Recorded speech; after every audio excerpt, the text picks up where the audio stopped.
Mahirap magpalaya ng taong mahal pa natin pero mas mahirap ikulong ang sarili sa lungkot na dulot ng nabigong pag-ibig.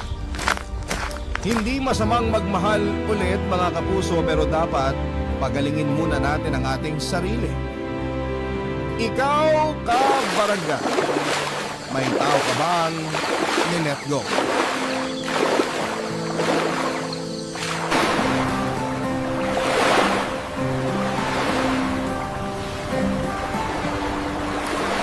Dear Papa Dudu, naniniwala po ba kayo sa kasabihan na lahat ng bagay ay may rason? Kung ako kasi ang tatanungin ninyo ay hindi po ako naniniwala. Para sa akin ay walang katumbas na magandang dahilan kung bakit kailangang makaranas ng paghihirap, kalungkutan at pighati ang isang tao, lalo na kung naging mabuti naman ito. Walang inaapakang kapwa at higit sa lahat ay tapat at totoo. Bago ko po umpisahan ang kwento ko na ibabahagi sa programa ninyong Barangay Love Stories ay magpapakilala po muna ako, Papa Dudut. Ako po si Apollo, 40 years old at mga barkada ko po sina Jaira, Mark, Juno, Phoebe at Maya. Nitong nakaraang buwan lang po ulit kami nabuo dahil umuwi ako sa Pilipinas pagkatapos ng ilang taong kong pagtatrabaho at paninirahan sa ibang bansa. At bagaman ngayon taon na lamang kami nagkita-kita na mga kaibigan ko ay wala silang tampo sa akin.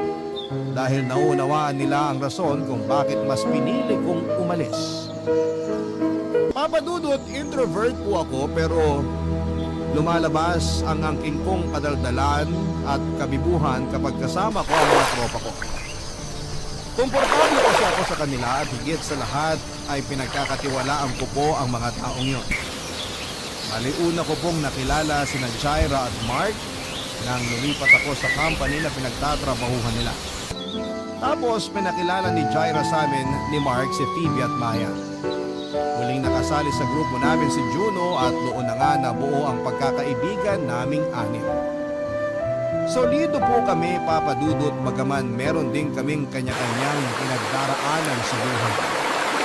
Pero bago po dumating sa buhay ko ang mga kaibigan ko ay meron na akong girlfriend na itinuring ko na ring best friend.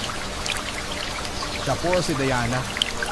6 na taon na po kaming in a relationship nang mabuo ang barkada namin ni Jaira. At kilala po nila si Diana dahil lagi ko pong bukang bibig sa kanila ang nobyo ko. Hindi niyo ako masisisi, Papa Dudu. In love po ako kay Diana. Natatandaan ko pa nga hanggang ngayon ang araw na unang beses ko siyang nakita sa school dahil pareho kaming volunteer sa isang non-government organization na nagbibigay ng mga braille books, audiobooks at large prints sa mga SPED pupils at nagbabasa ng mga kwentong pambata sa mga visually impaired, Papa Dudut.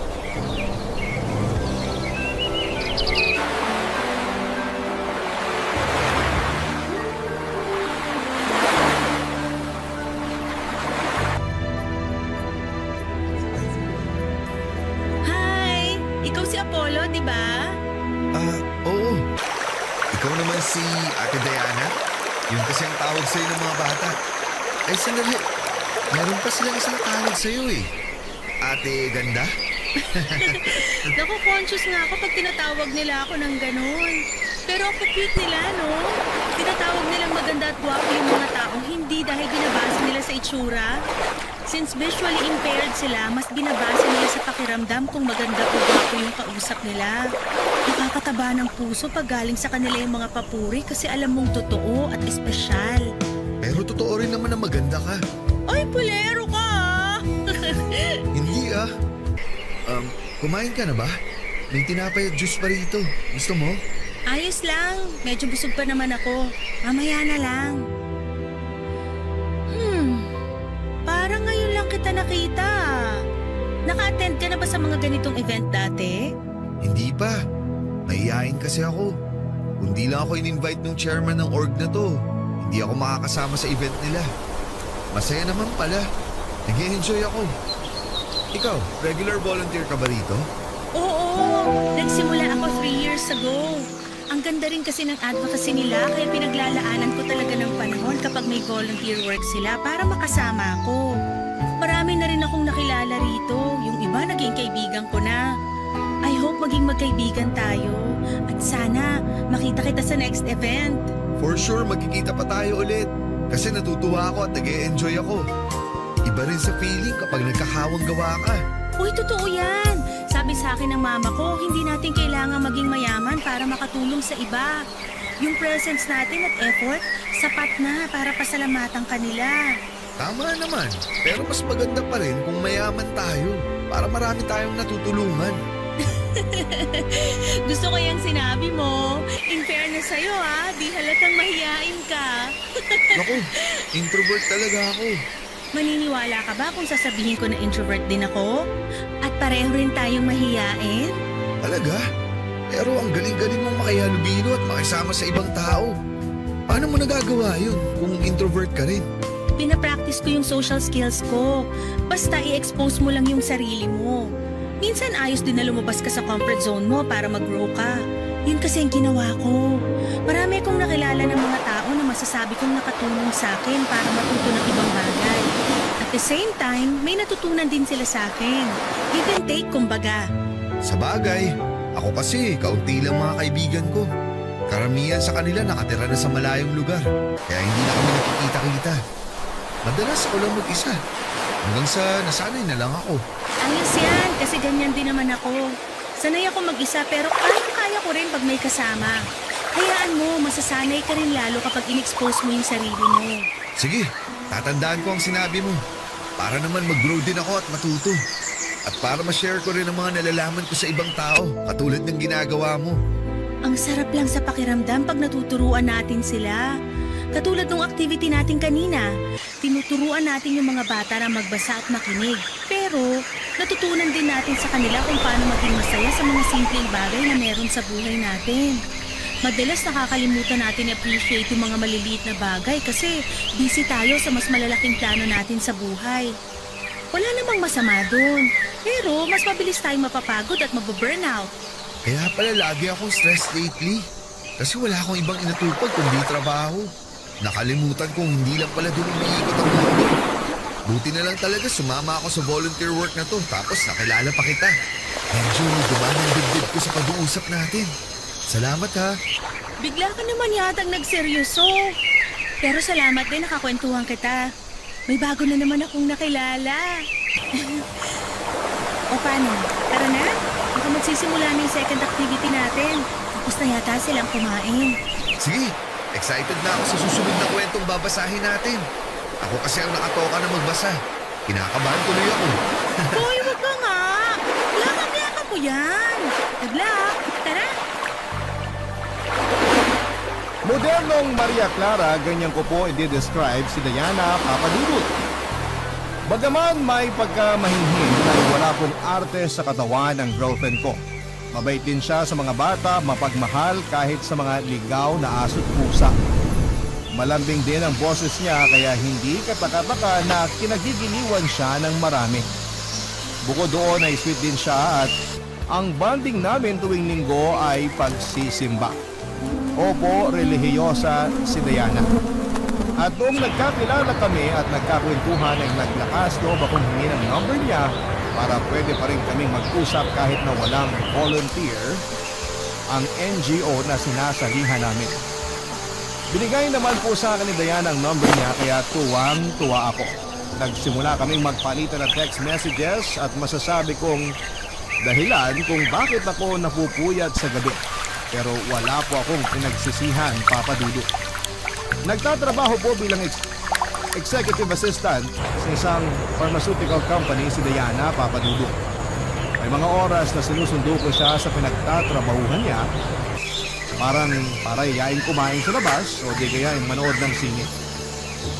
At habang tumatagal ang pag-uusap namin ay lumalalim po ang pagkakakilala ko sa kanya. At ang masasabi ko lang ay lalo akong humahanga sa kanya, Papa Dudu. Pareho po kasi kami ng values at moral lalo na sa pamilya. Importante sa amin na i-honor namin ang aming magulang dahil silang nagdala sa amin sa mundo. Kaya mga hindi katakataka na nahulog ang loob ko kay Diana. Kabado ako nang aminin ko pa nga sa kanya na gusto ko siya ng higit pa sa isang kaibigan at laking tuwa ko nang sabihin niyang pareho kami ng nararamdaman.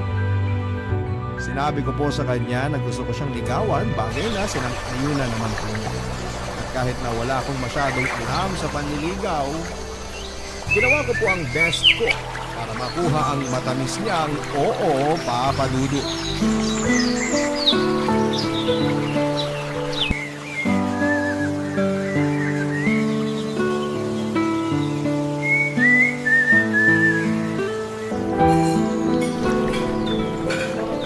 Ang ganda naman dito sa restaurant na pinagdalan mo sa akin. Akala ko hindi ka mahilig lumabas. Saan mo nalaman to? Sa internet. Siyempre, nag-research ako. Nagpunta na rin ako rito para tingnan kung totoo yung review nila sa page bago kita inaya. Gusto ko kasi maging espesyal ang bawat sandali na kasama kita. Pati na ang lugar na pagdadalan ko sa'yo. Kasi deserve mo yun, Diana. Kung makapagsalita naman to, deserve mo rin ng magagandang bagay kasi mabuting tao ka, Apollo. Alam mo, nung ligawan mo ko, mas nakilala kita ng gusto. Marami akong na-discover sa'yo na masasabi kong ikaw na nga ang... Ako na nga ang ano. Ang lalaking gusto ko maging boyfriend ko. Ha? Sinasagot na kita, Apollo. Pumapayag na akong maging girlfriend mo. Seryoso ba yan, Diana? Hindi ka nagbibiro? Seryoso ako. Oo, ang sagot ko sa panliligaw mo. Thank you! Thank you! Sobrang saya ko talaga ngayon kasi tayo na! Girlfriend na kita!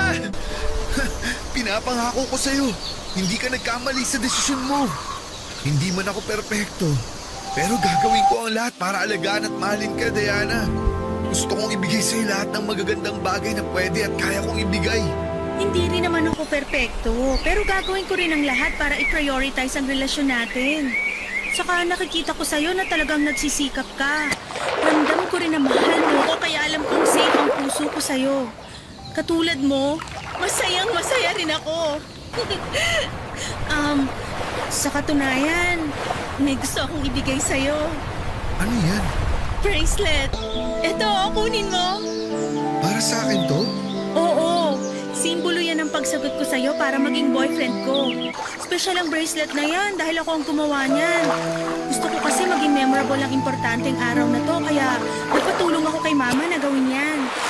Alam niya na plano na kitang sagutin ngayon kaya sinabi niya sa akin na gumawa ako ng isang bagay na ibibigay ko sa'yo para hindi mo makalimutan ng araw na naging official na tayo. Nakaka-touch naman. Thank you, Diana. Kasi nag-effort ka pa. Na-appreciate ko tong bracelet at ang ganda-ganda. Lagi ko tong isusuot para hindi ko maramdaman na magkahiwalay tayo. Bakit? May plano ka bang mag-abroad? Ha? Wala. Ba't ko naman gagawin yun? Sabi mo kasi kahit magkahiwalay tayo. Ikaw kabago-bago lang natin, plano mo na yatang subukang makipag-LDR? Huwag ganun. Kung mag-a-abroad man ako, isasama kita. Hindi kita iiwanan dito, no? Ngayon pa ba na girlfriend na kita? Dapat lagi kang nakadikit sa akin. Bawal kang mawala sa paningin ko. Kung pwede nga lang, itatali na kita sa baywang ko eh. Ay, sobra naman yon. Joke lang, ikaw naman. Pero, yun na. Salamat ulit sa bracelet. Iingatan ko to. Katulad ng pag-iingat ko sa puso mo. Akin na ang kamay mo. Halikan ko tong kamay mo, ha? Mahal na mahal kita, Diana. Mahal na mahal din kita, Apollo. Thankful ako kasi dumating ka sa buhay ko. Pakiramdam ko, hindi lang ako nagkaroon ng boyfriend. Nagkaroon na rin ako ng best friend. Salamat kasi minahal mo ko. Ako ang dapat magpasalamat. Lalamig na lang tong pagkain natin, hindi pa tayo tapos magpasalamat sa isa't isa. Napansin mo rin pala. Sige, kain na nga tayo. Oo, mabuti pa. Kanina pa ako natatakam sa order natin eh. Sino mag-aakala na ang isang tahimik na lalaki na katulad ko ay magkakaroon ng girlfriend sa katauhan ni Diana Papadudu? Walang pagsidlan ang saya ko at kulang na lamang ay humiyaw ako't magtatalon sa tuwa matapos niya akong sagutin. Pakaramdam ko ay nakalutang sa alapaap ang mga paa ko at ayaw ko na pong buwaba pa sa lupa. Doble din ang saya sa dibdib ko ng mga panahon na yon. Nang ibigay sa akin ni Diana ang bracelet na simbolo ng pagiging magkasintahan namin. Nangako ako sa kanya na lagi ko yung susuotin at hindi ihiwalay sa puso ko. Dahil kahit magkalayo kami, para ko na rin siyang kasama, Papa Dudu. Hindi po perpekto ang relasyon namin ni Diana. Dumaraan din kami sa mga away-bate pero sa huli ay namamayani sa amin ang komunikasyon at pagkakaunawaan kaya nagtagal ng 6 na taon ang aming pagsasama bago dumating sa buhay ko ang mga barkada ko, Papa Dudu. At kahit gano'n na nga kami katagal ni Diana ay nananatiling nasa honeymoon stage pa rin kami sa relasyon namin. No wonder, ako ang tinaguriang loyalista sa grupo namin samantalang si Mark naman ang playboy at si Jaira ang NBSB. Pero hindi po ako nahihiya sa bansag kong yun na pagiging good boy at stick to one dahil para sa akin, si Diana na ang babae nakakasalam ko at magiging ina ng mga anak namin. Pero hindi sa lahat ng pagkakataon ay ayon sa amin ang kapalaran. Dahil ng mga panahon na yon ay sinubok po kami ng langit nang bigla na lamang nagkasakit si Diana. Hindi lang po yun basta sakit na nawawala kapag ipinagpahinga mo ng ilang araw. Hindi higit pa doon ang dumapo sa kanya. Sa huling check-up ni Diana ay nakumpirma po namin na meron siyang malalang sakit na leukemia. Barangay Love Stories. Barangay Love Stories. Malaman kong may malubhang sakit ang girlfriend ko, Papa Dudu. Pareho kaming umiyak noon ni Diana nang lumabas ang resulta ng mga laboratory tests sa kanya. Hindi namin alam ang gagawin dahil napakaliit ng tsansa ng mga taong nakakasurvive sa leukemia. Bukod doon ay kinain din kami ng pagtataka kung bakit siya nagkaroon noon. Nagsimula kami magtanong sa parents niya kung meron ba silang history ng naturang sakit at ulo namin na pag-alaman na meron siyang tiyahin sa pinsan na namatay sa parehong karamdaman. Sa kabila ng lahat ay nagpaka-positibo kami ni Diana, Papa Dudu. Hindi namin inisip na may sakit siya, sa halip ay tinuring namin na pagsubok lamang ang lahat. Na sa huli ay malalagpasan din namin ito. Nang mga panahong yon ay ginugol ko ang buong atensyon ko sa pag-alalay kay Diana lalo na nang magsimula siyang sumailalim sa chemotherapy. Sinigurado ko po na nasa tabi niya lamang ako palagi kapag pinagdadaanan niya ang masasakit na parte ng gamutan niya. Hawak ko po ng mahigpit ang kamay niya, Papa Dudut, pagkatapos niyang ikimo. Tapos nagkukwento ako ng magagandang bagay para makalimutan niya ang sakit na nararamdaman niya. Dahil sa pagiging abala ko sa girlfriend ko ay hindi na ako masyadong nakakapasok sa opisina. Ubus na rin ang leave credits ko kaya titiis akong umabsent na walang bayad. May mga oras na pinapapasok na ako ni Diana kapag binabantayan siya ng family member niya. Bagay na ginagawa ko na lang para kahit papaano ay hindi po ako matanggal sa kumpanyang pinagtatrabahuhan ko. Pero ang hirap mag-focus sa trabaho dahil nasa ospital at nasa kanya ang isipan ko, Papa Dudu.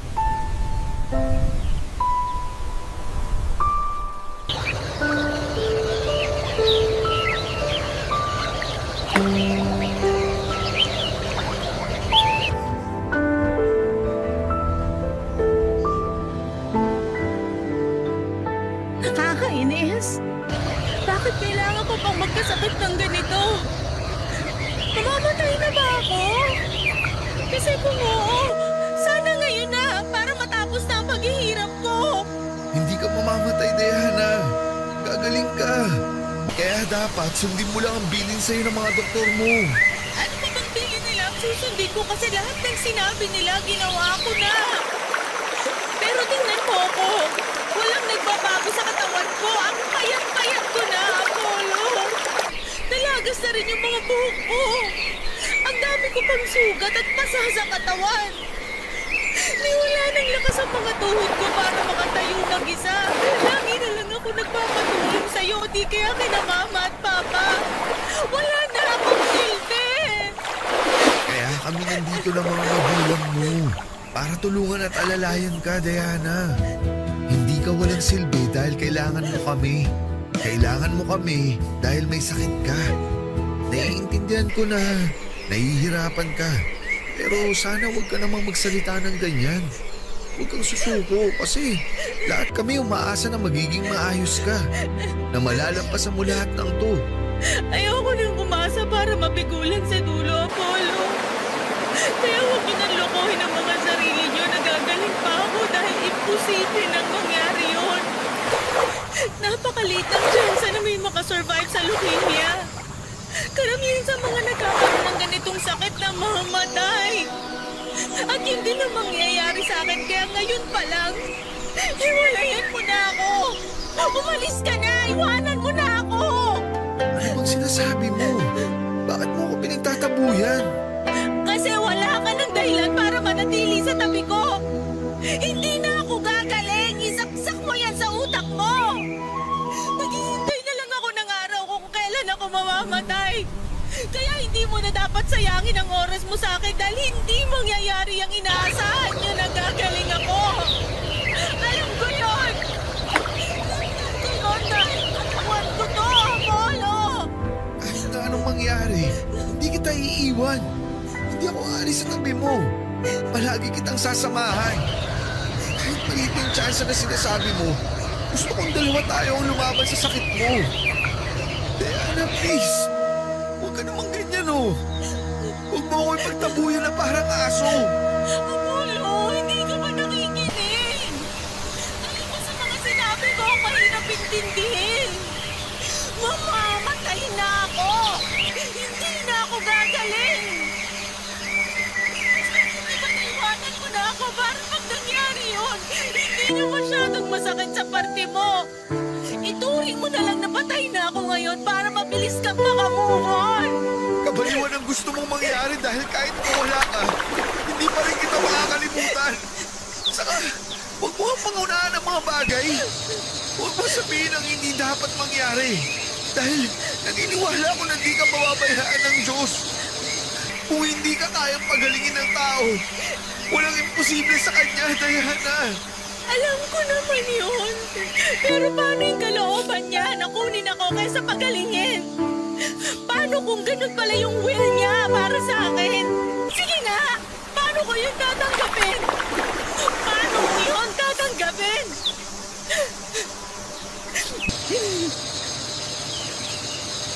Alam mo ang unfair ng Diyos. Kasi kung kailan gusto ko pang mabuhay ng matagal para makasama ka at magkaroon tayo ng sariling pamilya.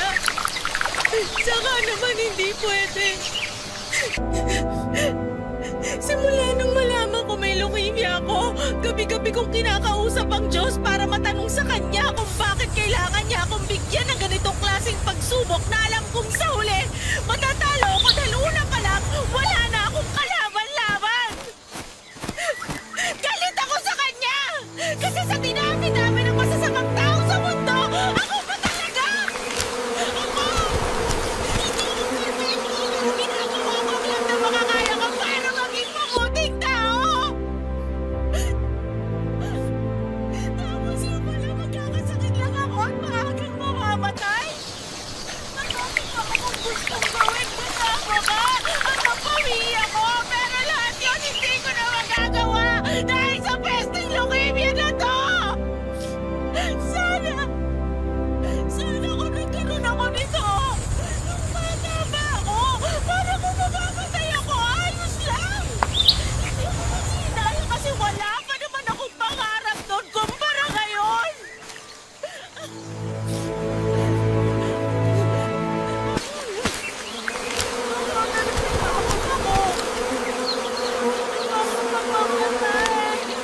Gusto ko ba kayong makasama ng matagal?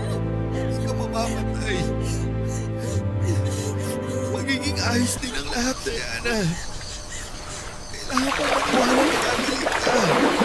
Kasi sinusunod mo naman ang mga sinasabi sa'yo ng doktor eh. Ginagawa din nila ang mga kaya nila para maging maayos ang kondisyon mo. Oo, medyo malabo pa sa ngayon yung pag-asa dahil maliit ang tsansa. Pero dapat pa rin tayong maging positibo. Huwag kang mag-alala. Hindi ako aalis sa tabi mo. Hindi kita iiwan kahit anong mangyari. Lagi kitang sasamahan sa lakad mo. Kasi mahal na kita. Kaya please, huwag mo na akong maalisin. Huwag mo na akong itaboy dahil mas nasasaktan ako. I'm so sorry, Apollo. Hindi ko naman talaga gustong paalisin ka eh. Ayoko, iwanan mo ako. Hindi mangyayari yun. Hindi kita iiwanan, okay? Tahan na, mahal ko. Huwag ka na rin matakot. Dahil nandito lang ako. Naiintindihan ko po si Diana kung bakit niya ako pinapalayo sa kanya. Natatakot siya pero mas takot na takot po ako, Papa Dudut. Kung nararamdaman na niya na mawawala na siya, nararamdaman ko na rin na hindi ko kakayanin. Ni sa hinaga pa hindi ko po naisip na kukunin sa akin ng napakaagang babaeng pinakamamahal ko. Marami pa po kaming pangarap na hindi pa natutupad.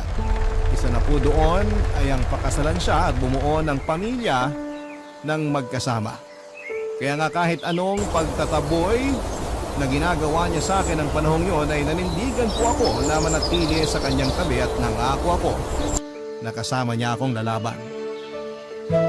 Sa ospital at sa trabaho na lang po umikot ang buhay ko ng panahon na yon. Masaya naman ako at hindi nagreklamo dahil alam kong napaglilingkuran ko ang girlfriend ko at matutupad ko ang pangako ko sa kanya. Nasasamahan siya anumang mangyari. Doon ko po na-realize ang kahalagahan na i-cherish natin ang buhay ng isang tao. Lalo na ng mga mahal natin dahil walang katiyakan kung hanggang kailan tayo mananatili sa mundong ito. Kapag nasa ospital ako ay masasayang bagay lang din ang pinag-uusapan namin ni Diana, Papa Dudut. Kahit mabigat ang dibdib ko dahil sa sitwasyon, kahit pagod ang puso at isipan ko, pinipilit ko po ang sarili ko na magpakatengkol para mapasaya ang girlfriend ko. Gustong gusto ko po kasing naririnig ang mga halakak niya, Papa Dudut. Alam ko na sa likod ng isip ko ay namimiss ko po yung lahat.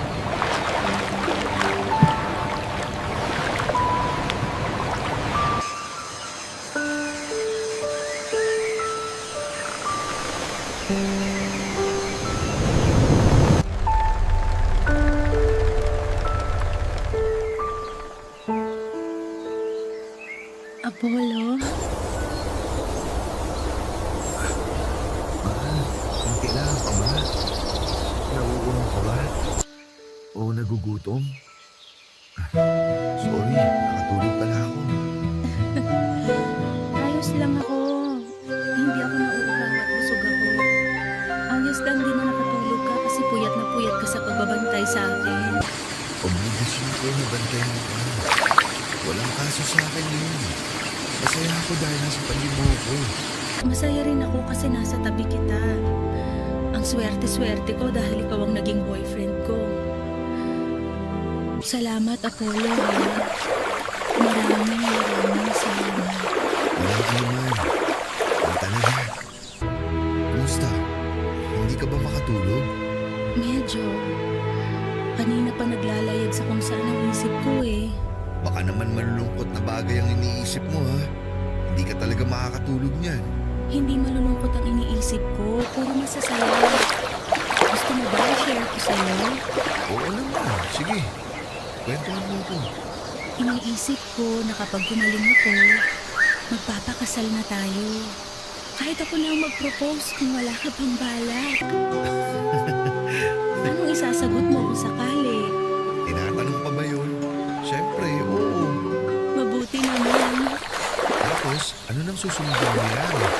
Bubuo tayo ng pamilya. Ang masayang masaya. Palalakihin natin ang mga anak natin ng magkasama. Tuwing linggo, sabay-sabay tayong magsisimba tapos pupunta kina mama at papa para dun kumain ng tanghalian. Sa hapon, papasyal tayo tayo kasama ang mga bata.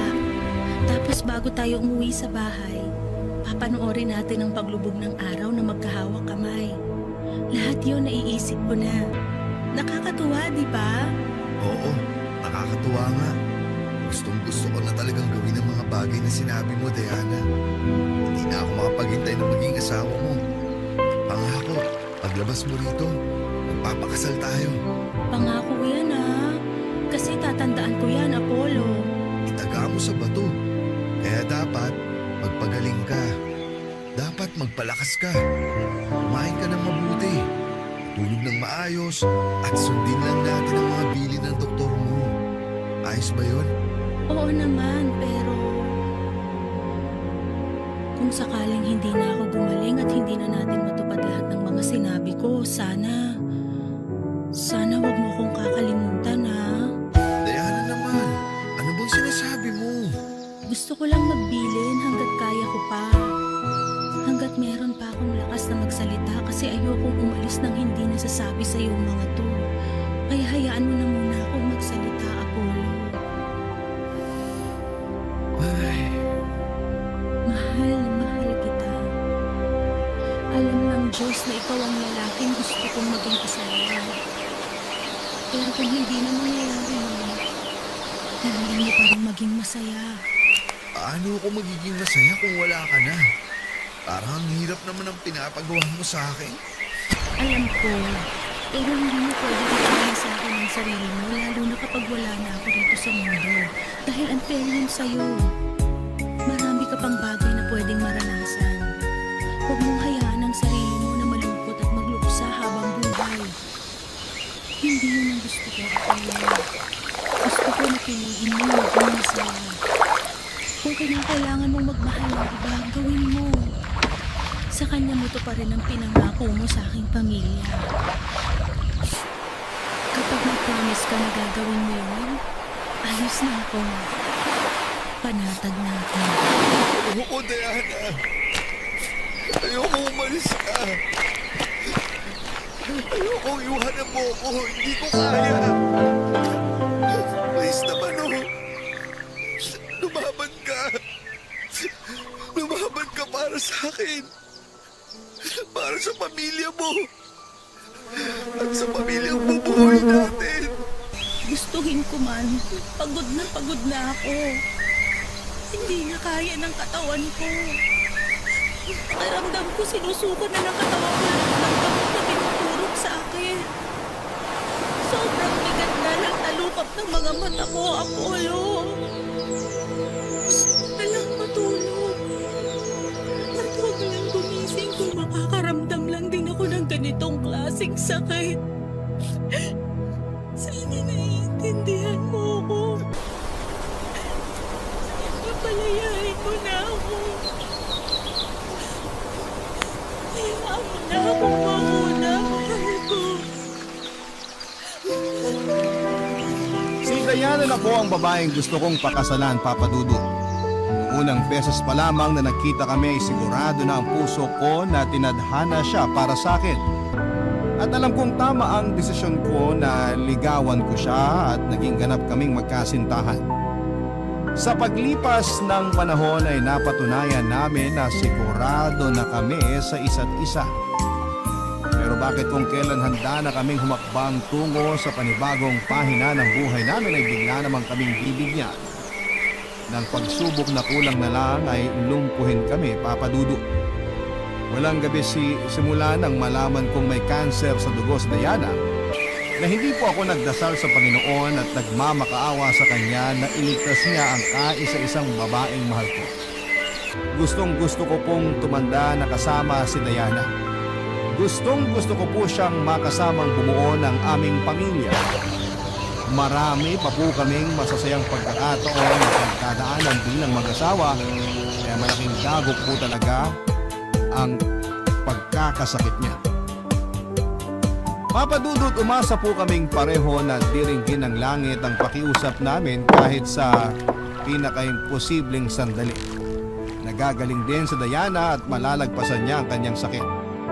Na matutupad namin ang mga pangarap sa buhay ng sabay at magkahawak kamay. Ngunit sa isang iglap ay nagbago ang lahat. Nawalan ako ng pananalig sa Diyos nang hindi niya dinggin ang panalangin namin. Nawalan ako ng tiwala sa Kanya nang biguin niya ako matapos niyang bawiin sa akin ang babaeng mahal ko, Papa Dudu. Namatay po si Diana.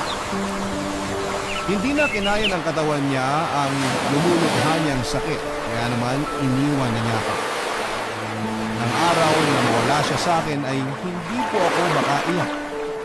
Ang nararamdaman ko lang noon ay matinding galit at kagustuhan na sundan sa kabilang buhay ang babaeng pinakamamahal ko. Barangay Love Stories. Barangay Love Stories. Galit na galit po ako sa Diyos dahil kinuha niya sa akin si Diana.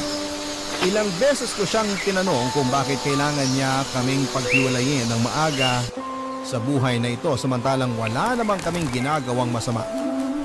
Naging tapat po kami sa buong panahon ng aming relasyon. Bakit hindi niya kami kaya na suportahan at hinayaang maging masaya. Ng mga panahon na yon ay hindi pa rin po ako makapaniwala na patay na ang babaeng minamahal ko. Hindi ko matanggap na iniwan na ako ni Diana, na hindi ko na maririnig ang malambing niyang boses at tawa. Hindi ko na makikita ang maamo niyang mukha o ni mararamdaman ang init ng kanyang mga yakap at halik. Iyak po ako ng iyak nang iburol siya at hanggang sa maihatid siya sa huling hantungan niya. Kasama po niyang inilibing ang puso ko noon, Papa Dudu. Hindi ko po alam kung paano magsisimulang muli at hindi ko maisip kung paano ipagpapatuloy ang buhay kong durog ang puso. Doon ko na rin po napabayaan ang lahat, Papa Dudu. Simula sa trabaho, maging ang mga barkada ko. Naging malaya ang loob ko sa kanila dahil ang nasa isipan ko ng panahon na yun ay gusto kong mapag-isa. Napabayaan ko na rin ang sarili ko dahil lagi lamang akong nagkukulong sa kwarto. Wala akong pakialam kahit mag-alala sa akin ang gusto ang pamilya ko. Ang nasa isip ko lang ng panahon na yon ay mamatay na rin ako para makasama ko lang si Diana.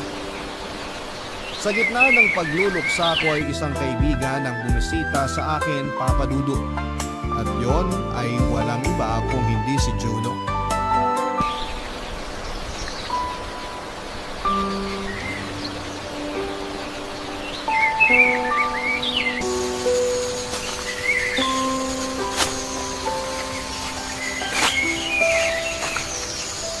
Juno, sorry ah.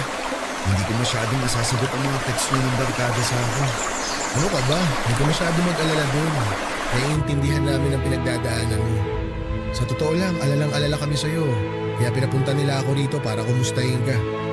Hindi nga lang namin alam kung tumatanggap ka na ng bisita. Pero nagbakasakali pa rin ako. Mabuti nga pinatuloy mo ako dito sa bahay mo at kinausap mo ako. Sakto ang dating mo. Naiinip na akong mag-isa. Kailangan ko talaga ng makakausap. Sakto, di ba? Yun talaga ang purpose ko kung bakit ako nandito. Ay, hindi ako makausap, Juno. Nahihirapan ako mag-move on sa pagkawala ni Diana. Kahit na sinabi niya sa akin noon na gusto raw niya ako maging masaya. Parang ang hirap namang gawin yun. Paano ba ulit maging masaya kung wala na yung taong dahilan kung bakit ako umingiti at tumatawa? Paano ulit maging maayos kung alam kong hindi na babalik sa dati ang lahat? Pakiramdam ko, bumalik ako sa simula. Hindi ko na kilala ang sarili ko, Juno. Dahil sa pagkawala ng babaeng mahal ko. Alam mo bro, hindi ko sasabihin na naiintindihan kita kasi ikaw ang eksaktong nakakaramdam niyan. Pero alam ko na hindi talaga madali mawala ng mahal sa buhay. Lalo na kung malapit sa puso mo. Pero bro, kung hihingi mo ang payo ko, ang masasabi ko lang, idaan mo sa proseso ang pagluluksa mo. Hayaan mong malungkot ang sarili mo dahil yun ang tamang pakiramdam eh. Kapag tinigilan mo kasi ang lungkot, may ipon yan sa loob mo. Tapos mabibigatan ka. Kaya ikaw din ang mahihirapan. Kung kinakailangan mong umiyak, magugol, magalit, sumigaw, gawin mo. Grieve at your own pace, ika nga. Iba-iba naman tayo ng paraan para makausad sa kabila ng mga pinagdadaanan natin sa buhay eh. Kung saan ka mas komportable, yun ang gawin mo. Huwag mong madali ang sarili mo na makapag-move on kung hindi pa kaya ang puso mo. Darating ka rin doon. Unti-unti nga lang muna sa ngayon. Paano kung hindi na maging okay ang lahat? Paano kung habang buhay ganito na lang ang pakiramdam ko? Kaya nga nandito kami ng mga kaibigan mo para tulungan ka. Para alalayan ka. Minsan kasi akala natin kaya natin gawin ang mga bagay ng mag-isa. Pero mas magiging madali pala kapag meron tayong mga kasama. Ganyan din ang sinabi sa akin ni Diana. Yun bang tungkol sa pakikisama sa ibang tao? Hindi lang para magkaroon ng koneksyon kundi support system na rin. Juno, thank you ha. Pati na rin sa mga kaibigan natin kasi nandiyan kayo. Baka kasi kung ako lang mag-isa, nasiraan na ako ng ulo. Uy, ano ka? Walang mababaliw ng mag-isa sa tropa natin kasi dapat lahat tayo mabaliw pag merong nauna. Hindi pwedeng ikaw lang. Nakakatampo yun, no? Yan! Buti naman tumatawa ka na. Komedyante ka kasi. Sinadya ko yun kasi kanina ka pa down na down. Hindi ako sanay eh. Pero basta bro, huwag mong kalimutang umiti kahit paunti-unti. Kaya mo yan. Nandito lang kami kung kailangan mo na makakausap. Isang tawag mo lang o kaya isang text mo lang. Pupuntahan ka namin agad. Hayaan nyo, makakabawi rin ako sa inyo. Wala kang kailangang ibawi. Yung makita ka lang namin na maayos ang kalagayan. Sapat ng pambawi yun sa mga banding ng barkada na missing in action ka. Huling nakita ka namin nung libing pa ni Diana. Kaya miss na miss ka na talaga namin, bro. Basta, kapag kaya mo na, makipagkita ka sa amin, ha? Oo naman. Kayo agad ang unang-unang guguluin ko. Kaya mag-ready kayo. Dahil kahit madaling araw, magro-road trip tayo. Asaan namin yan. Huwag kang drawing. Ako pa talaga ang drawing. Grabe, nakakasakit ka ng damdamin. Hindi po lumilipas ang sakit at pagluluksa kapag naranasan nating mawala ng mahal sa buhay. Kahit nagdaan ang mahabang panahon ay nagkakaroon lamang ng puwang sa puso natin ng kirot. Pero hindi po ito tuluyang nawawala. Alam ko po yun, kaya nga hirap akong tanggapin. Iniwan ako ni Diana. Pero malaking tulong na nailabas ko ang lahat ng sakit at hinanakit sa loob ko. Dahil sa pag-uusap namin yun. Kaya nga laking pasasalamat ko sa kanya ng mga panahong yon, Papa Dudu. Aminado po ako na hindi ko pa rin alam kung paano ko haharapin ang mundo at ipagpapatuloy ang buhay, pero kinaya ko po, Papa Dudu.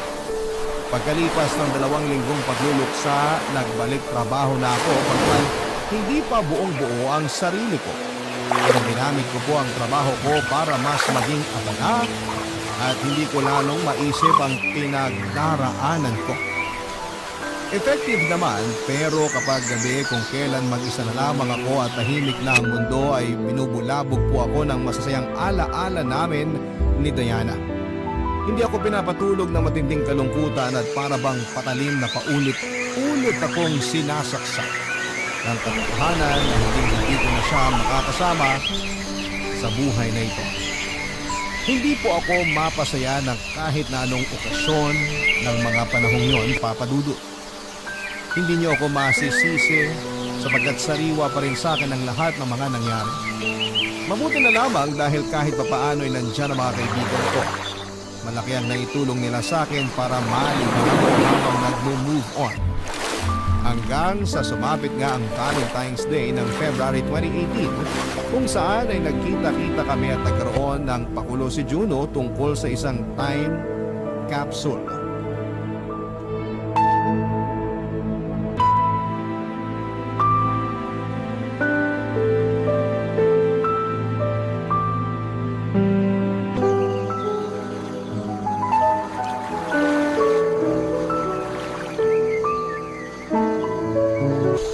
Anong nilagay mo sa time capsule? Yung bracelet na binigay sa akin ni Diana. Sinabi ko noon sa kanya na hindi ko ihiwalay sa akin ang bracelet na yun. Dahil kahit magkalayo kami, para ko na rin siyang kasama. Ibig bang sabihin yan, pinapalaya mo na siya? Hindi ko pa kayang palayain si Diana. Pero gusto ko magsimula ng panibagong buhay nang hindi na siya kasama. Pero hindi naman ibig sabihin nun, kinakalimutan ko na siya. Lagi pa rin siyang nasa puso ko at mga alaala namin. Pero ayokong ikulong ang sarili ko sa nakaraan habang buhay, Mark. Kaya hindi si Diana ang pinapalaya ko.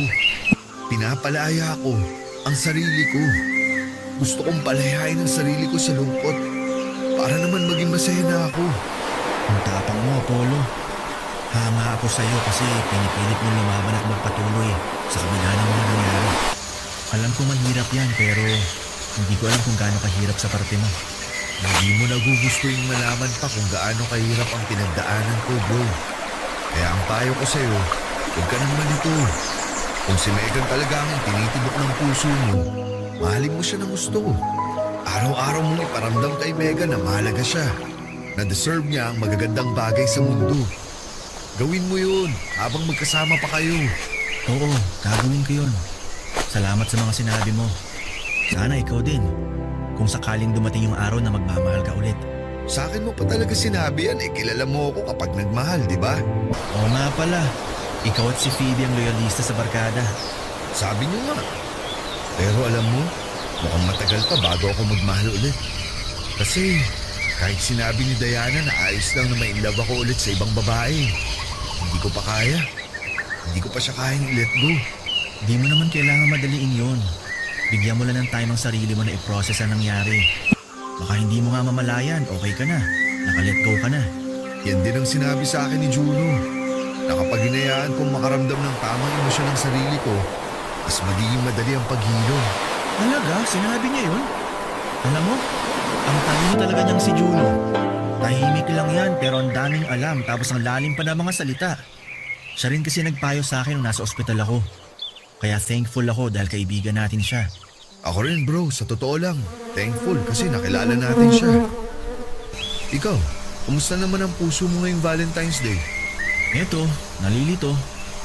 Pero unti-unti nakukuha ko na yung mga sagot sa mga tanong ko. Siguro kailangan ko ng lakasan ng loob ko na harapin yung bagay na sinusubukan kong tukuhan. Naks naman! Mukhang nag-mature ka na nga. Tama yan. Huwag kang laging takbo ng takbo. Tapangan mo ang loob mo. Panindigan mo ang dapat mong panindigan. Kayang-kaya mo yan. Ikaw pa ba? Inuto mo pa ako, Apollo. Hindi kaya. Dahil dyan, mag-iosing muna tayo habang hinihintay natin dumating si Phoebe. Ano, Chika? Sige, nanging isa.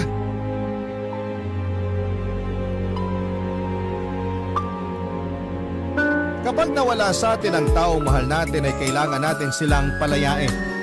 Kaya nga ang inilagay ko sa time capsule ay ang bracelet na ibinigay sa akin noon ni Diana matapos niya akong sagutin. Hindi po yun nangangahulugan, nakakalimutan ko na siya at ang masasaya naming alaala.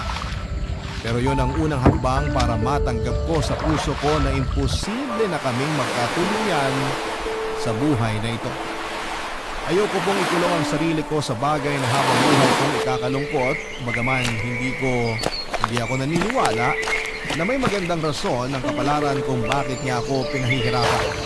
Ay gusto ko pa rin pong umasa na babalik sa akin ang lahat ng kabutihan na ginawa at pinakita ko sa mundo sa pamamagitan ng pagkakaroon ng ganap na pagtanggap sa realidad. Na hindi lahat ng nagmamahalan ay nagsasama ng matagal para sabay na tumanda habang pinapanood ang paglubog ng araw. Alam ko rin po na hindi ako makakausad sa lugar kung nasaan ang dahilan ng pagkalugmo ko. Kaya naman nag-decide po akong umalis sa trabaho ko at mag-ibang bansa. Ilang taon din po akong tumira sa abroad habang nagtatrabaho at neto lang 2023 ako nagkaroon ng lakas ng loob na umuwi sa Pilipinas para balikan ang mga masasakit na alaala na iniwanan ko. Bittersweet, ganyan ko po ilalarawan ang pakiramdam na nangibabaw sa akin ng unang beses akong tumapak sa lugar kung saan ay nakalibing ang dalawang taong mahalaga sa buhay ko. Ang kasintahan ko at ang kaibigan namin. Sa kasalukuyan ay di hamak na mas magaan ang pakiramdam ko kaysa noong una papadudot. Unti-unting natatanggap ko na sa puso ko ang mga nangyari At nanahayaan ko na po ang sarili ko na maging masaya kung tatanungin niyo po ako kung may plano ba akong umibig ulit ay meron po ang sagot ko. Hindi ko naman po tuluyang sinasarado ang puso ko na naranasang magmahal at mahalin sa ikalawang pagkakataon.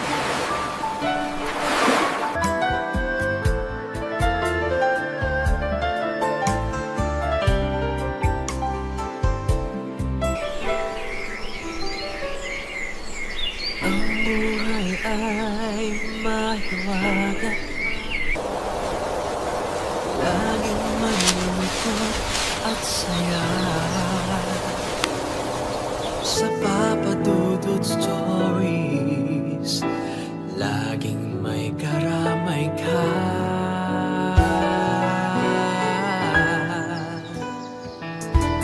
Mga problemang kaibigan, dito ay pakikinggan ka. Sa Papa Dudut Stories, kami ay iyong kasama. Dito sa Papa Dudut Stories, ikaw ay hindi nag-iisa.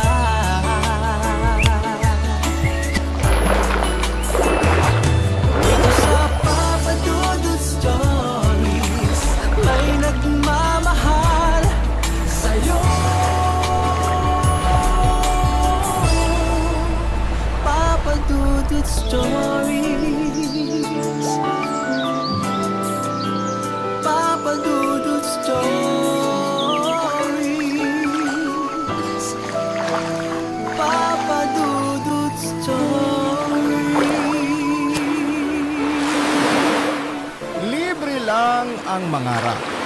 Pero hindi madaling abutin ang mga pangarap na ito lalo na kung kulang tayo sa gawa at puro lamang tunganga. Minsan ay kailangan din natin ang sipag at syaga upang gawing realidad ang buhay na gusto nating matamasa. Ikaw kapuso, naabot mo na ba ang mga pangarap mo sa buhay?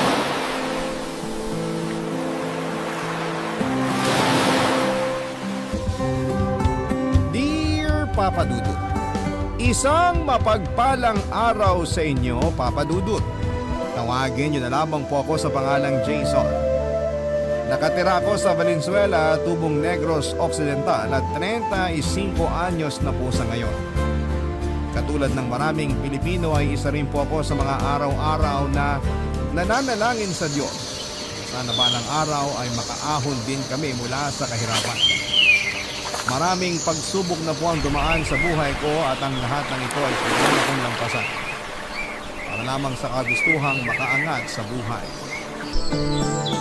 Ang totoo po niyan, Papa Dudut, ay meron naman kaming maayos na buhay noong bata pa lamang ako. Walo kaming magkakapatid na namuhay sa pagsasaka. Pero masasabi kong simple man ang pamilya namin noon sa probinsya, ay hindi naman kami nauubusan ng makakain. Hindi namin problema ang pagkain noon, Papa Dudut, dahil may ilang ektarya kaming lupain na pagmamay-ari ng pamilya ko. Dito kami noon kumukuha ng pangkabuhayan at pati na rin ang pagkain sa pang-araw-araw. Ang problema nga lang ko ay sobrang mabisyo noon ng tatay ko. Nalulong siya sa sugal hanggang sa pagtanda. Baon-baon kami sa utang dahilan para ibenta ni tatay ang ilan sa mga namin. Dahil din sa pagkahilig nito sa sigarilyo at alak, kung kaya'y mabilis na tumamlay ang kalusugan nito. Labas-pasok siya noon sa ospital dahil sa sakit sa baga. Sa huli ay maging ang mga natitirang lupain namin ay naibenta na rin hanggang sa wala nang natira para sa amin. Ganon po kadaling maubos ang yaman at natuklasan ko po ang katotohanan ito sa murang edad.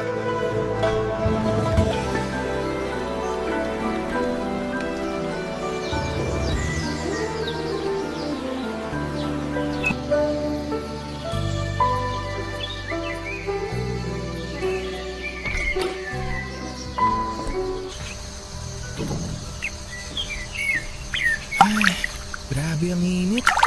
Oh, Asan ang mga kapatid mo? Pasunod na po sila. May dinaanan lang saglit. Nauna na po akong umuwi. Ganun ba? Kapag dumating na sila, tawagin mo na yung iba para makakain na kayo ng pananghalian. Kayo na bahalang magluto ng kakainin niyo mamayang gabi, ha? Kagabihin ako. Bakit po? Alis kayo? Saan po kayo pupunta lang? Hindi ba nasabi sa'yo ng kapatid mo? Nasa ospital ang tatay mo ngayon. Bakit na naman po? Ano na naman pong nangyari kay tatay?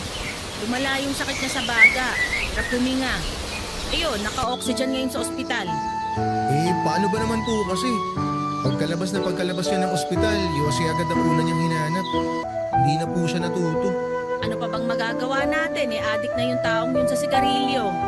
Wala nang ginawa yung tatay mo buong buhay niya kundi magsunog ng baga eh.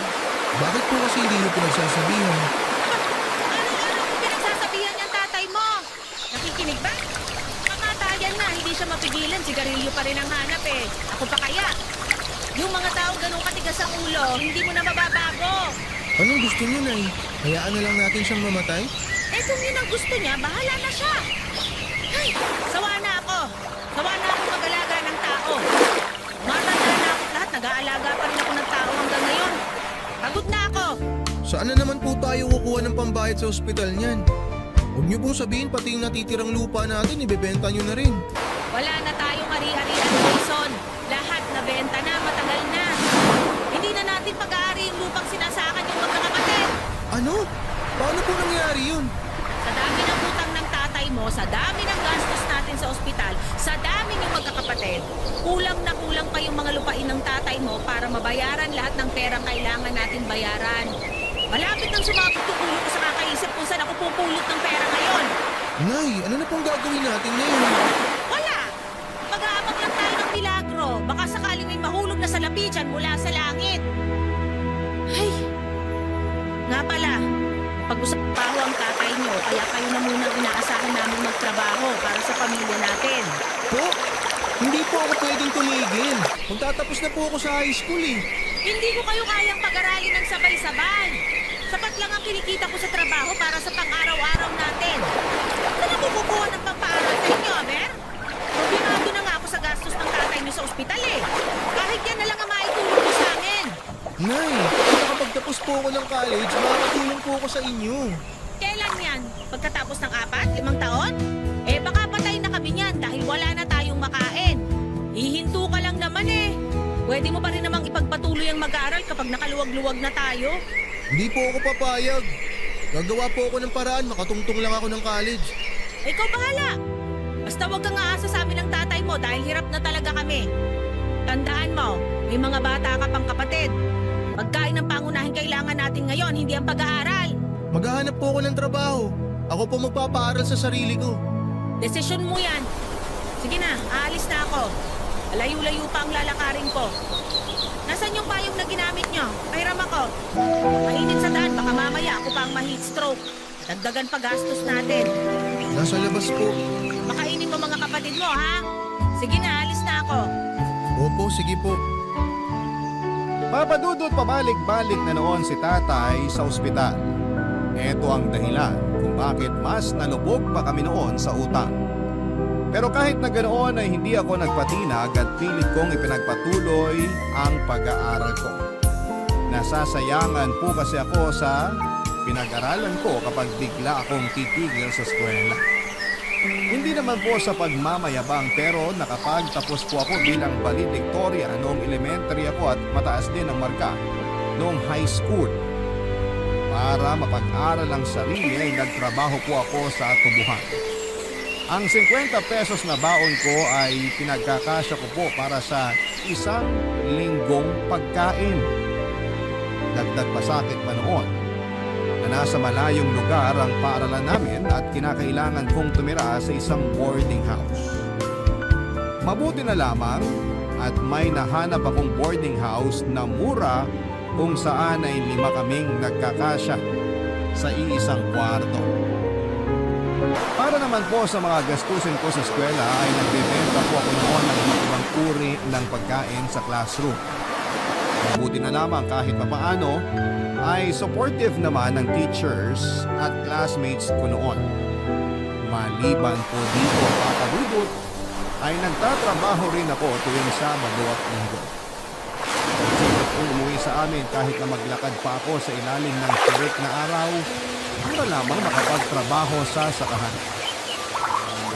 Aaminin ko po na nahirapan akong balansehin noon ang pag-aaral ko at pagtatrabaho.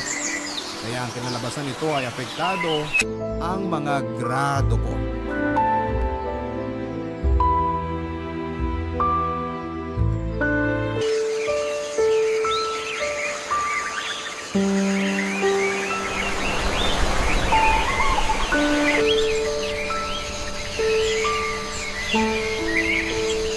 Ito ang papipirmahan mo sa akin? Puro line of 7 na grado? Tingnan mo nga itong isang subject, muntik ka nang bumagsak. Pasado pa rin naman po ah. Ang mahalaga may natututunan pa rin ako. May natutunan? Kung totoong may natutunan ka, hindi dapat ganito kababa ang grades mo. Nay, line of 9 man yan o pasang-awa, pare-pareho lang din naman po yung pasado. Yan niyo po, babawi po ako sa susunod. Tataas na po yan, sa susunod na pirmahan niyo yung card ko. Ay nako, hindi na ako aasa. Baka sa susunod puro bagsak na to. May naman, wala po ba kayong tiwala sa anak mo?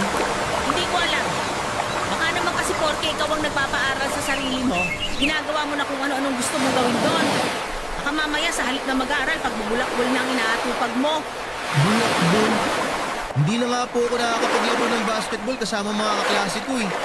Sa sobrang abala ko sa pagtatrabaho, hindi na ako nakakapag-review, hindi na ako nakakatulog ng maayos. Hindi ko na nga po alam kung anong uunahin ko. Gagawa ba ako ng assignment o gagawa ako ng kakaninang ibibenta ko kinabukasan? Ay, bakit galit ka? Nakakatampo lang po kasi kayo na na ganyan kayo mag-isip sa akin. Malay ko ba kung anong ginagawa mo doon? Natural lang na ganyan ang isipin ko, lalo na't proud ka pang ipakita sa akin yung mababa mong grado. Pirma nyo lang naman po ang kailangan ko eh. Pirma nyo na lang po yan para maibalik ko na sa Lunis. Huwag mo nga akong inaartehan dyan. Oh, ayun na yung card mo. Salamat po. Hindi naman ako nag-iinarte. Papaliwanag lang naman po ako. Ano, gusto mong ipamukha sa akin na naghihirap ka para makapag-aral? O edi congratulations! O itong palakpak ko! Dakila kang anak! Ginusto mo yan, di ba? Pinilit ba kita? Hindi naman, di ba? Sabi ko sa'yo, huminto ka muna pero mapilit ka. Hindi ka makatulog? Ikaw lang ba ang hindi makatulog? Ako rin, Jason. Ako rin. Hirap din akong makatulog. Kakaisip kung paano ko bubuhayin ang pamilyang to. Sobrang dami ng paghihirap at sakripisyo ang ginagawa ko araw-araw. Kaya huwag kang nagre-reklamo dito sa harapan ko. Hindi naman po ako nagre-reklamo eh. Gusto ko lang naman po na ma-appreciate nyo yung ginagawa kong effort. Na may ginagawa ako para matapos na natin tong problemang meron tayo. Dahil kung huminto man ako sa pag-aaral, hanggang kailan tayo haharap sa kahirapang tunay? Sino ang magtataguyod sa atin? Hindi po ako nagre-reklamo. Nitiis ko nga po na maglakad ng kilo-kilometro para lang makauwi dito at makatulong sa mga kapatid ko. Tinitiis ko ang puyat, ang gutom, makapasok lang sa klase kahit na pagod ang katawan ko. Masaya ako kahit na palakol lang ang grado ko. Alam niyo kung bakit, Nay? Kasi yan na lang po yung pinakapositibong bagay na meron ako ngayon eh. Ang malaman na pasado ako kahit mababa lang ang grades ko. Ibig sabihin nun, may napupuntahan po yung pagod ko. Lahat ng hirap ko. Kaya sobrang sama lang ng loob ko na makitang dismayado kayo sa akin kasi alam nyo, malapit na akong sumuko. Konting-konti na lang po, gusto ko na talagang sumuko pero naisip ko po nandito na ako eh. Ako yung umako ng responsibilidad. Ako yung nangako na tatapusin ko ang pag-aaral ko. Natatapusin ko ang kahirapan natin at tutuparin ko po yun. Pero sana kahit konting suporta man lang, Nay, mula sa inyo. Mahirap bang ibigay yun?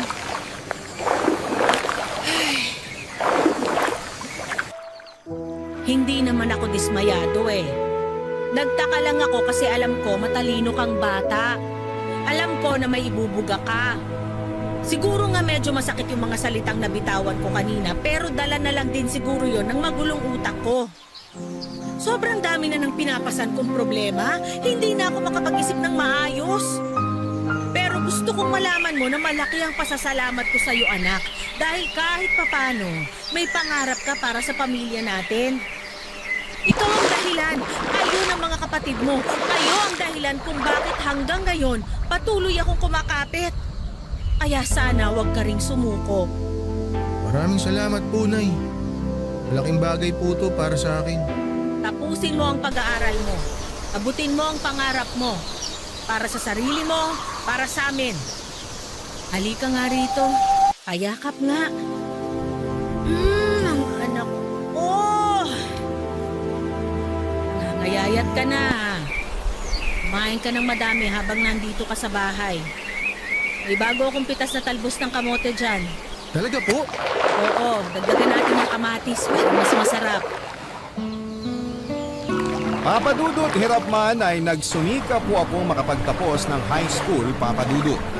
Sa tulong ng determinasyon at suporta mula sa pamilya ay nakamit ko rin sa huli ang inaasam kong diploma.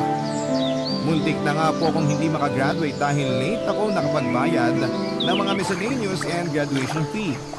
Mabuti na lamang po at nagawa namin ito ng paraan.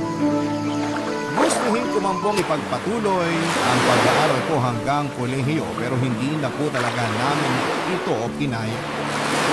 Masyado pong matagal ang panibagong 4 na taong pag-aaral. Kaya naman minabuti kong isang tabi muna pansamantalang pag-aaral para makapagtrabaho. Ipinangako ko na lamang po sa sarili ko na kapag nakapag-ipon na ipagpapatuloy ko ang pag-aaral at tatapusin ko ang kolehiyo. Masaya na po ako noon na nakapagtapos ako kahit hanggang high school lamang. Sa aming kasing magkakapatid ay ako lamang ang umabot sa ganong level ng edukasyon. Katulad ng pinangako ko kay nanay ay agad po akong naghanap ng trabaho para makatulong sa pamilya. Pero nang mga panahong yon ay alam kong wala po akong mapapala kung mananatili ako sa probinsya. Kaya naman nagpasya po akong subukin ang swerte ko sa Maynila. Pagka-graduate ay agad po akong lumuwas ng Maynila para maghanap ng trabaho, Papa Dudut. Barangay Love Stories. Barangay Love Stories. Wala po akong kaalam-alam noon kung ano ang magiging buhay ko sa Maynila, Papa Dudut. Para akong batang napadpad sa isang napakalaking syudad na first time lamang makakita ng mga naglalakihang gusali at dami ng mga taong abala sa sari-sarili nilang mga buhay. Sa awa ng Diyos ay mabilis naman po akong nakahanap ng trabaho bilang tindero sa Baclaran. Nagtagal naman po ako sa trabaho kong yon ng ilang buwan kaso nga lang po ay hindi ko na po nakayanan ang trabaho dahil sa amo ko. Kung tutuusin ay kayang-kaya ko naman po ang matira. Ang problema nga lang ay masyadong masungit at strikto ang naging amo ko. Konting pagkakamali ay katakot-takot na alak or talak ang inaabot ko. Minsan nga po ay minamaltrato pa nila ako. Lahat ng sisi sa akin nila ibinubundon kahit na hindi naman ako ang may kasalanan. Mabuti na lamang at marami akong nakilalang kaibigan sa lugar na yon at kahit papaano ay nakaya kong tagalan ang amo ko. Sa totoo lang po ay kaya ko namang sabayan ang galit ng amo ko. Sa banang sa sobrang bigat ng trabaho ay kulang na kulang ang natatanggap kong kakarampot na sweldo mula sa kanya. Kaya naman noong may ialok sa akin ang kaibigan ko na ibang trabaho ay agad ko na po itong pinatos nang walang pag-aalinlangan.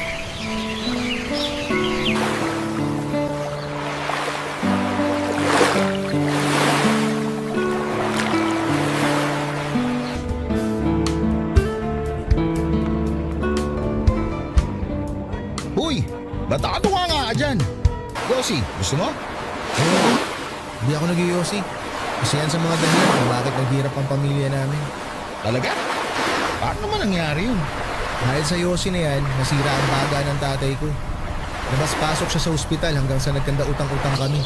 Nabenta lahat ng lupa namin hanggang sa wala nang natira.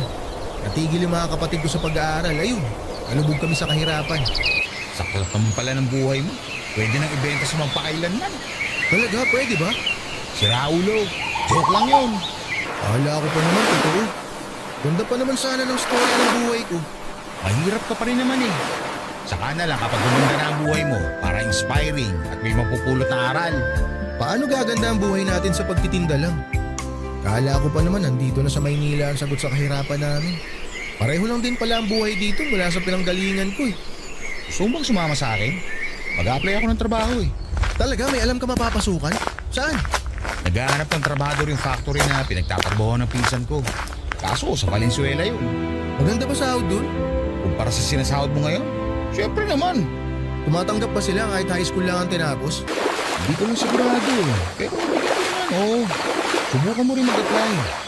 Huwag ka mag-alala. Tutulungan tayo ng pinsan ko makapasok. Sige nga.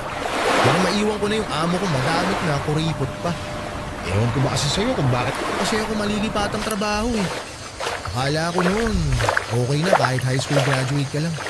Hindi ko alam na pahirapan palang makakuha ng trabaho rito. Mahirap talaga. Kailangan nila.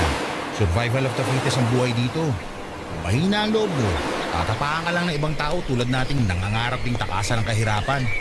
Tingin mo, maayos na ang buhay natin kapag lumipat tayo dun sa factory na sinasabi mo? Wala tayong kasiguruhan, pero tignan mo naman ang estado natin ngayon sa kanya-kanya nating trabaho. Lalo na ikaw, nasabi mo di ka pa pinapakain ng maayos ng boss mo. Oo, hindi yun nagpapakain lalo na pag walang benta. O diba? Ihamak na, mas maayos tong trabaho sinasabi ko kumpara sa kung anong meron ka ngayon. Ano bang klaseng factory yun? Hindi ko alam eh. Pagawaan yata ng plastic. Kung ako sa'yo, ihanda mo ang resume mo. Kailangan pa ng resume doon? Oo, tapos dayain mo na lang. Paano dayain? Okay mo na lang yung ginawa ko sa akin. Nagdagdag lang ako ng experience. Lab, baka mahuli naman tayo dyan.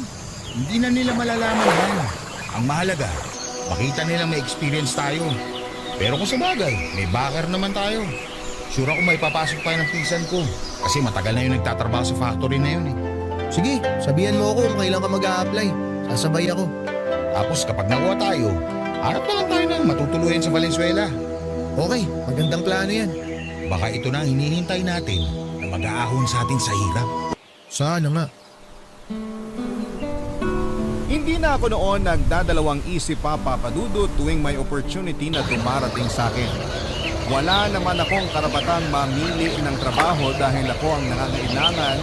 Kaya noong may offer sa akin ang kaibigan kong si JB, ay agad po akong umuo. Wala pang isang linggo ay nakatanggap kaagad kami ni JB ng balita na nakuha na kami sa factory na ina-applyan namin.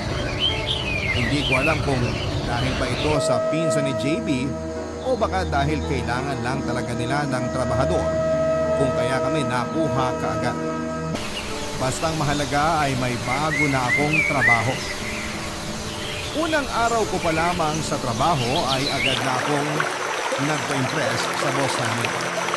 Nahirapan nga lang po ako sa pakikipag-usap sa boss ko dahil foreigner siya. At ang pangunahing lingwahe na ginagamit niya ay English. May kaunting kaalaman naman po ako sa pagsasalita ng English. Pero ito ang isa sa mga subject kung saan ay mahina ako noong nag-aaral pa lamang ako. Palagi rin po akong kinakabahan at nauutangan tuwing sinusubukan kong kausapin ang boss namin dahil hindi ako marunong magsalita ng English na straight. 12 hours ang trabaho namin, Papa Dudut, kapalit ng 250 pesos na sahod sa pang-araw-araw. Kulang na kulang po ito sa mga gastusin ko dahil may binabayaran pa akong upa at kuryente. Halos araw-araw ako noon kung kumain ng lugaw para lamang makatipid. Sinubukan ko rin pong maghanap ng sideline pero dahil nga high school graduate lamang ako ay nahirapan akong makakita ng pangalawang trabaho. Hindi nga nagtagal, Papa Dudut, ay napansin din ng boss ko ang kasipagan ko sa trabaho. Halos mag-iisang taon pa lamang kami ni JB sa factory nang bigla akong na-promote ng boss ko at ginawa niya akong production checker, Papa Dudut.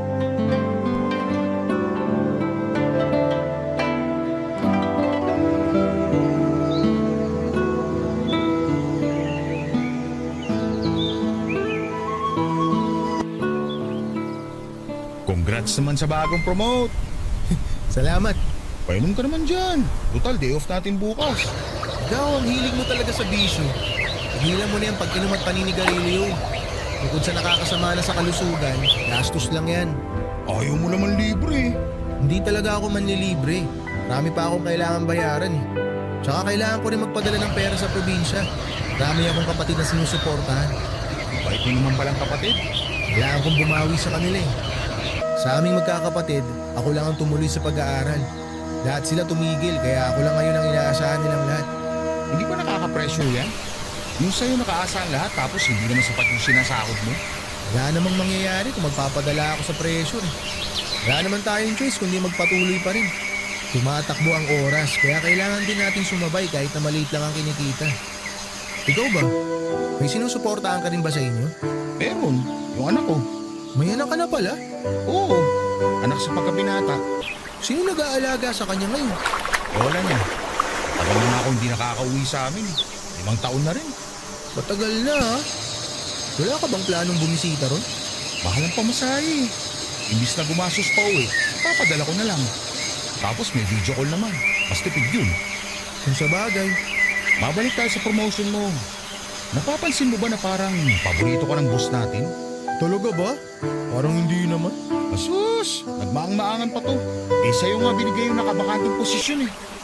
Sa'yo na bago lang, kumpara sa ibang nagtatrabaho dito ng ilang taon na.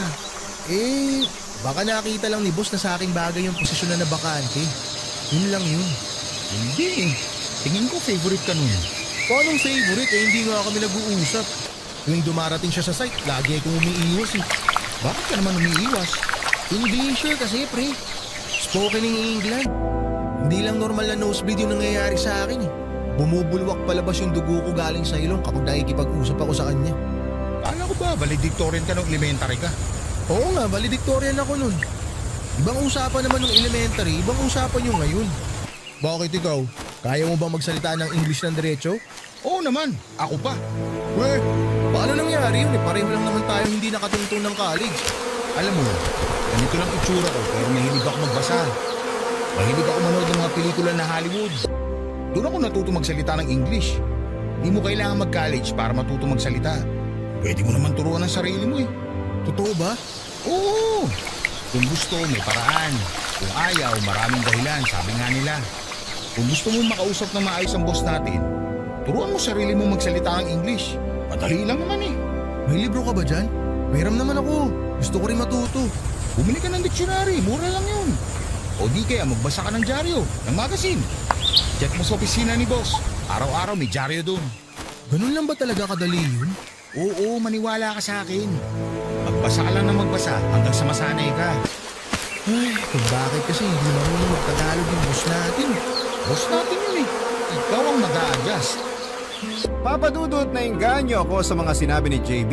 Sinubukan kong aralin kung paano ang magsalita ng English. Nang sa ganon ay makausap ko ng maayos ang boss namin tuwing nagpupunta siya sa factory. Bumili ako ng mga mumurahing libro na second hand at ito ang binabasa ko tuwing break time, bago matulog at tuwing kumakain. Inaral ko rin po kung paano magsalita ng ang mga foreigner sa mga pelikula. May sarili akong dictionary kung saan ay nahanap ang mga salitang hindi ko maintindihan. Para akong nanumbalik sa pag-aaral. Ang kaibahan nga lang ay ako na mismo ang nagtuturo sa sarili ko.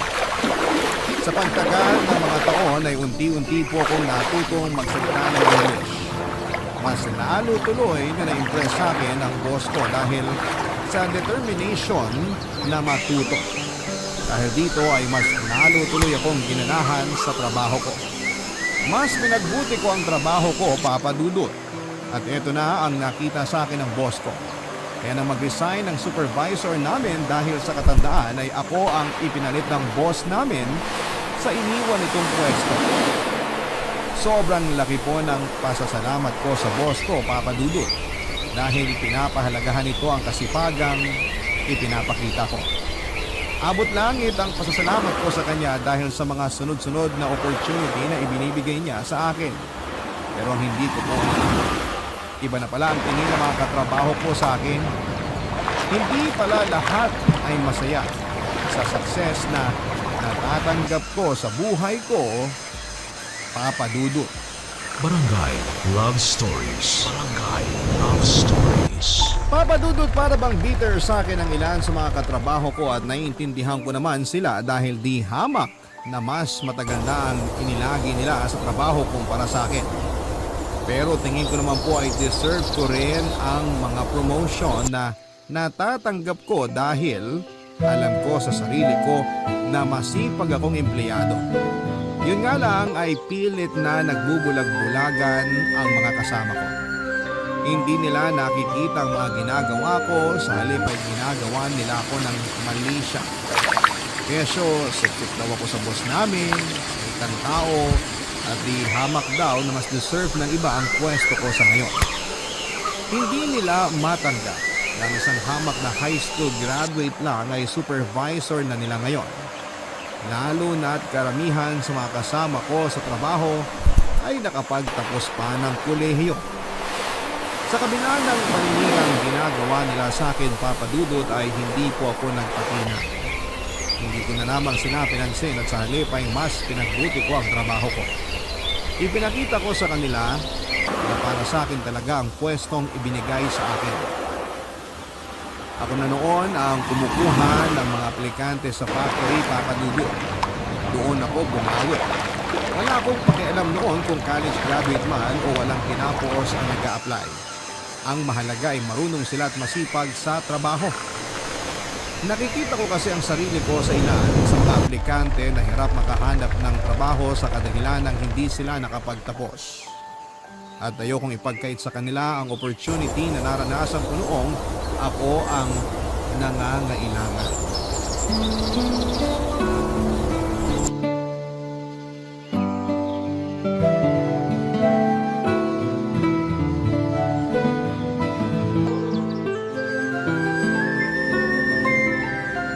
Pre, di ka pa uuwi? Susunod na lang ako. Natapusin ko lang itong mga ginagawa ko. Ano ba ginagawa mo? Tinitingnan ko lang itong mga bagong aplikante. Kailangan natin ang kapalit ng mga nagsiyalisan eh. Oo nga pala. Lagi ko nakakalimutan na boss na pala kita. Ito naman, wala namang nagbago. Lagi kong tatanawin na utang na loob sa'yo kung pagpasok ko dito sa trabaho. Kasi kung hindi dahil sa'yo, wala ako rito ngayon. Ang bilis ng panahon, no? Parang kailan lang nung tayo nasa posisyon ng mga to. Mga naghahanap ng trabaho. Pero ngayon, ikaw na mismo ang namimili ng empleyadong papasok dito sa factory. Oo nga eh. Ito yung mga grasya na binibigay sa atin pero di natin napapansin. Kasi karaniwan, ang inaasahan natin pagbabago, yung biglaan. Pero ang totoong pagbabago, inaabot yan ng matagal na panahon. Kaya nga paulit-ulit na sinasabi na kailangan natin lumingon sa pinanggalingan natin. Para nang sa ganun, makita natin yung mga pagbabago sa buhay natin. Tingnan mo ako. Dati palugaw-lugaw lang. Pero ngayon, nakakain ko na yung mga gusto kong kainin. Pilig talaga ako sa'yo, pre. Alam mo, kung nagsasalita ka para kasi Dr. Rizal. Parang kailangan yatang lahat ng sinasabi mo isulat sa libro tapos pag-aaralan ng mga kabataan para marami sila matutunan. Loko-loko ka talaga. Gusto mo, gumala tayo bukas? Total, day off naman natin eh. Di ako pwede bukas eh. Magpasok ako. Pasok? Saan? Nag-enroll ako sa TESDA. May kinuha akong course dun. Talaga? Ikaw na talaga, pare. Ang taas-taas talaga ng pangarap ko sa buhay. Hindi ka talaga papipigil eh, no? Ayoko kasing maranasan ng mga magiging anak ko yung buhay na dinanas ko eh. Sabihin na lang natin na inaayos ko na yung future nila ng ganito kaaga. Kasi kung susumahin natin, sa akin talaga nakasalalay eh. Kung ano yung magiging buhay ng sarili kong pamilya sa inaharap. Swerte na magiging pamilya mo, pre. Planado mo na talaga magiging takbo ng buhay mo. Kung nakaranas ka ng paghihirap, hindi mo na talaga gugustuhin bumalik sa ganong klase ng buhay. Ibig bang sabihin yan, yung pag-enroll mo sa TESDA, may plano ka umalis dito sa factory? Eh, hindi naman habang buhay, mananatili tayo rito. Para mag-grow, you have to go. English yun ah. Ang gusto ko lang puntuhin, para lumago tayo bilang tao, kailangan din natin sumubok ng ibang bagay. Di pwede na tatanggapin mo na lang ang buhay na meron ka ngayon. Sabagay, tama ka naman pero hindi ba parang masyado ka naman yata nagmamadali? Kailan lang nung naging supervisor ka, dasapin mo naman yung tagumpay mo. Hindi yung kakatungtong mo pa lang sa stage, lilipat ka na kagad sa next stage. Bahala ka. May kasabihan nga na kung gaano ka kabilis umakyat, ganun ka rin kabilis bumulusok pababa. Nasa tao naman yun, kung hahayaan niya yung sarili niya na bumulusok pababa. Saka hindi naman ako nagmamadali eh. Siyempre, hindi ko rin naman sisirain yung tiwala sa akin ng boss natin. Sobrang laki ng tiwalang ipinagkaloob niya sa akin. Kaya hindi ko naman siya kayang talikuran na lang ng basta-basta. Tama yan.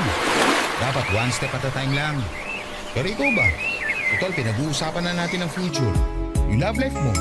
Wala ka ba planong paggalawin ng baso? Saka ano yan? Di ba nga kakasabi ko lang sa'yo na hindi pa ako magpapamilya hanggat hindi pa ako handa, lalo na pagdating sa yaman. Hindi ka naman bubuo ka agad ng pamilya eh. Isimulan mo lang yung love life mo. Bahala ka. Baka maubusan ka ng mapapangasawa dyan. Tsaka alam mo pre, hindi naman biglaan yung pagmamahal eh. Parang success din yan na kailangan pagtrabahuhan at palawakin. Saka na siguro yung love life na yan. Ayusin ko muna buhay ko. Ikaw ang bahala. Oh, paano ba yan? Pauna na ako sa'yo. Out ko na eh. Sige, ingat ka pa uwi. Itakis na lang tayo sa boarding house. Ingat ka rin. Papadudot ilang taon pa ang pinalipas ko bago ako tuluyang nagpasyang i-level up ang estado ko sa buhay. Naisip ko noon na oras na rin siguro para palawakin ko pa ang experience ko. Sinubukan ko pong mag-apply sa call center. Kasabay nito ay naghanap din ako ng maraming trabaho sa ibang bansa bilang Plan B. Sa tulong ng kakilala ay nakapag-apply naman ako bilang salesman sa Saudi Arabia. Wala po akong pinagsabihan ng plano ko, papadudot. Habang nilalakad ko ang mga requirements ko para sa pagka-abroad ko. Maliban na lamang kay JB na ang tanging alam lang noon ay naghahanap ako ng trabaho sa call center. Gusto ko kasi na sure na ang pag-alis ko bago ako magpaalam sa boss ko at sa mga katrabaho ko. Kaso nga lang, papadudot kung kailan malapit nang makumpleto ang mga papeles ko ay bigla naman akong nagkaroon ng problema. Hindi ako nakapasa sa medical examination dahil nalaman kong meron pala akong pulmonary tuberculosis. Ito ang naging dahilan bakit hindi na po natuloy ang paglipad ko sa Saudi. Nang mga panahong yun ay halos abot kamay ko na ang mga pangarap ko. Pero bigla na lang po itong gumuho ng walang pasabi.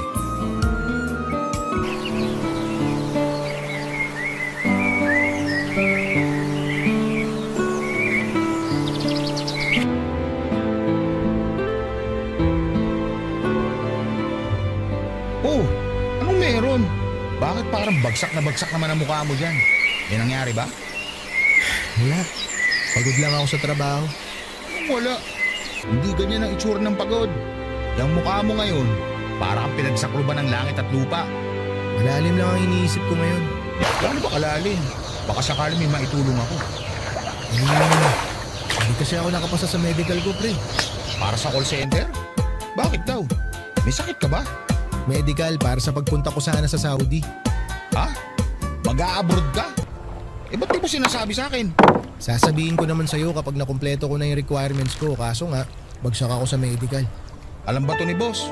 Hindi niya alam to. Hindi ko sinabi. Wala talaga akong pinagsabihan. Mabuti na nga yun kasi hindi naman na pala talaga ako matutuloy. Gaano mo palang mag-abroad? Akala ko sa call center ka lang nilipat. Nung una, nag-apply ako sa call center. Nakuha nga ako dun. Kaso naisip ko, sayang din naman yung pinag-aralan ko sa TESDA kung hindi ko gagamitin. Kaya ayun, sinubukan ko mag-apply ng trabaho sa ibang bansa. Natanggap naman ako. Inalas nga lang sa medical. Sayang naman. Pero at least may call center kang babagsakan, di ba? Hindi na rin ako tutuloy doon. Bakit naman? Baka hindi rin ako matanggap kapag nalaman nila may sakit ako. Teka, ano ang sakit mo? Basta, huwag mo na lang alamin. Nakamamatay ba yan? Magpapagamot na ako, huwag kang mag-alala. Mabuti naman kung ganun. Hindi mo siguro yan cancer, no? Hindi oh. Yahan mo na yan. Ikaw pa, marami pang darating na opportunity para sa'yo. Siguro nga, paraan na rin to ni Lord para sabihin sa akin na kumalma muna ako. Sobra yata ako nagmamadali. Naging gahaman na tuloy ang labas ko. Hindi mo rin naman masisisi ang sarili mo. Siyempre, ako rin naman kung alam kong kaya ko pang iangat ang buhay ko, gagawin ko na agad-agad. Oo nga, nandun na tayo pero may tinatawag din tayong timing eh. Baka may ibang plano lang talaga siguro para sa akin si Lord kaya ganun yung nangyari. Ewan ko ba kasi sa'yo kung bakit ka nagmamadali umalis sa factory? Maganda naman ang buhay mo dun eh. Kaya nga naisip ko na manatili na lang muna dun. Kailangan ko muna sigurong tumigil at i-absorb ang mga blessing na meron ako ngayon. Sa sobrang focus ko sa future ko, hindi ko na nakikita yung mga bagay na kailangan kong ipagpasalamat. Ay, totoo yan. Nakaka-addict din naman kasi minsan ng tagumpay. Pag natikman mo, hahanap-hanapin mo na. Kaya tuloy marami sa atin na pumapalpak sa buhay kasi bira lang sila ng bira. Minsan kailangan din natin makontento pansamantala. Pinag-iisipan ko nga kung pagbibigyan ba ako ni boss na magpahinga muna sa trabaho habang nagpapagaling ako. Subukan mo magpaalam sa kanya. Mukha namang seryoso ang kalagayan mo. Kahit tayo mo sabihin sa akin kung ano yung sakit mo. Isa pa, maganda naman ang track record mo. Never kang absent, never kang late. Puro OT ka nga kahit walang bayad. Mabait naman yun. Sigurado akong pagbibigyan ka. Saka may rason ka naman. Tingin mo? Oo! Alam mo pre, pagsubok lang yan. Kung totoo yung sinasabi mo na hindi naman life-threatening yung sakit mo, malalampasan mo rin yan. Basta tandaan mo lang na nandito lang akong tropa mo kapag kailangan mo ng tulong. Salamat, pre. Ano ka ba? Maliit na bagay lang yun. Papa Dudut, hindi rin po ako noon natuloy sa call center na ina-applyan ko dahil sa takot na baka hindi rin ako makapasa sa medical. Nanatili na lamang ako sa factory na pinagtatrabahuhan ko pero inilihim ko rin sa kanila ang sakit ko habang ako'y patuloy na nagpapagamot. Siguro nga po ay naging masyadong matayog ang pangarap na gusto kong maabot kaagad. Mga ang sabi ni JB na kapag mabilis kang umakyat ay mabilis ka rin bumababa. Kaya naman minabuti kong dahan-dahan lamang muna ang pag-abot sa mga pangarap ko. Sa awa ng Diyos ay nagamot din naman po ang sakit ko, Papa Dudut, pero pagkatapos nito ay pinili kong magstay na muna sa trabahong nagbigay sa akin ng opportunity. Kailangan ko ring bumawi sa kanila dahil kung hindi sa kanila, ay hindi ko mababago ang buhay ko. Hanggang ngayon ay nananatili pa rin po akong nagtatrabaho sa factory at habang buhay kong tatanawin na isang utang na loob ang mga bagay na naitulong nila sa buhay ko. Papa Dudut, alam kong malayo pa po ang lalakbayin ko tungo sa pagkamit ng mga pangarap ko pero naniniwala ko na sa tulong ng sipag at tiyaga ay makukuha ko rin ang buhay na gusto ko para sa pamilya ko. Magpatuloy lamang po tayo sa pagharap ng mga hamong dumarating sa atin dahil alam kong hindi naman tayo pinababayaan ng Diyos. Hanggang dito na lamang po ang aking storya, Papa Dudut. Maraming salamat.